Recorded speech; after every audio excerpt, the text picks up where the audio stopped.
ముకుంద దేవు జైలు నుంచి బయటకు వచ్చాడని తెలిసి వాళ్ళ ఇంటికి వెళ్తుంది. దేవ్ నువ్వు వచ్చావని నాకు ఇప్పుడే మెసేజ్ వచ్చింది. మెసేజ్ చూడడం లేట్ అయింది, అందుకే లేట్ అయింది నిన్ను కలవడానికి రావడం అని అంటుంది ముకుంద దేవ్తో. సరే పర్లేదులే అంటే, ఏం నాన్న లేడా ఇంట్లో అంటే, నాన్న ఎప్పుడు మన గురించి మంచిగా ఆలోచించడు, అందుకే ఇక్కడి నుంచి వేరే దగ్గరికి పంపించేశాను అంటే, తప్పురా నాన్న ఎందుకు అలా ఇచ్చేస్తున్నావంటే, ఒకసారైనా నువ్వు ఆలోచించు, ఎప్పుడైనా మన ఇద్దరు భవిష్యత్తు గురించి ఎప్పుడైనా ఆలోచించాడు, ఎప్పుడు బయట సేవే చేస్తాడు నాన్న అని చెప్పి అంటూ ఉంటాడు. సరేలే ఏదో ఒకటి నా పెళ్ళి అయినంత వరకు ఎలా ఎలా అయితే అలా ఎలా ఎలా వీలైతే అలా జరగనే అని అంటుంది ముకుంద దేవ్తో.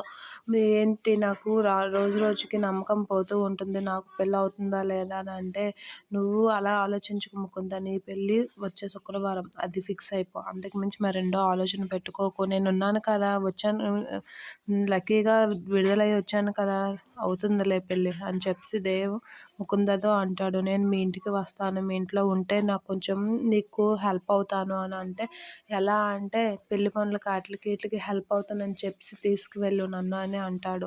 సరే ఏదో చేస్తానులే అని చెప్పి ఇంటికి వెళ్తుంది. ఇంటికి వెళ్తున్న ముకుందని, ఎక్కడికి వెళ్ళా ముకుంద అంటే, నాన్న దగ్గరికి వెళ్ళాను అత్తయ్య అని చెప్పి ఇంట్లోకి వెళ్ళిపోతుంది. సరే అని చెప్పి అంటుంది. థ్యాంక్స్ అత్తయ్య, మీరు నా గురించి బాగా ఆలోచిస్తున్నారు అని అంటూ ఉంటుంది. తర్వాత కృష్ణకి వాళ్ళ పిన్ని పాల ప్యాకెట్లు బయటనే ఉన్నాయి, లోపలికి తీసుకురా కృష్ణ అని అంటే, ఎప్పుడు నా చిన్నప్పటి నుంచి ఇదే రూలు, పాల ప్యాకెట్లు బయటనే ఉంటాయి, లోపల వేయరా అని చెప్పి లోపలికి తీసుకొస్తుంది. అదే టైంలో మురారి వస్తుంది. ఏంటి సార్ ఇప్పుడు వచ్చారు అంటే, నేను చాలాసేపు అయింది, నేను ఎందుకు నిద్ర లేపాలని లేపలేదంటే, ఏమైపోయింది సార్ అని చెప్పి లోపలికి రమ్మంటుంది. రండి మీకు మంచి కాఫీ చేస్తాను అని లోపలికి పిలుస్తూ ఉంటుంది. ఈలోపు ముకుంద, ఏంటి నా పరిస్థితి, రాను రాను పెళ్ళవుతుందనే నమ్మకం పోతూ ఉంటుంది, భవానీ అత్తయ్య ఒక్కరే నాకు సపోర్ట్ చేస్తున్నారు, ఫ్యామిలీలో ఎవరూ సపోర్ట్ చేయట్లేదు, అందులోగా మురారికి గతం గుర్తు రావడం కాదు కానీ అందరూ కృష్ణనే మరింతగానే ఫిక్స్ అయిపోయి అక్కడికే వెళ్ళిపోతున్నారని ఆలోచిస్తూ ఉంటుంది.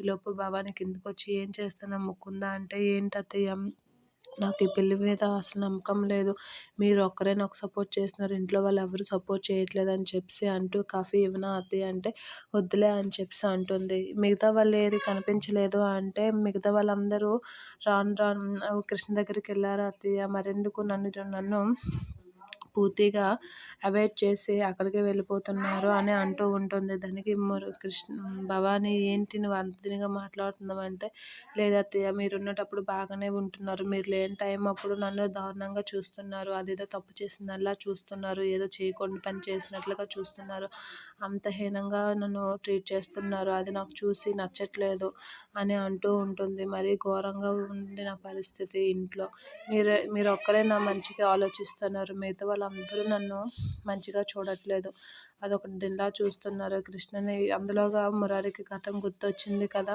ఇక కృష్ణ బాటే పడుతున్నారు, ఇంటిల్లి పాదటి కృష్ణ దగ్గరికే వెళ్ళిపోయారు, ఇక్కడ ఉండడం కూడా నచ్చుకోవట్లేదు, ఎంత వేగం కృష్ణ ఇక్కడికి వస్తుందా అని చూస్తున్నారు, పెళ్ళి ఆపడానికి కూడా ట్రై చేస్తున్నారు అని అంటూ ఉంటుంది.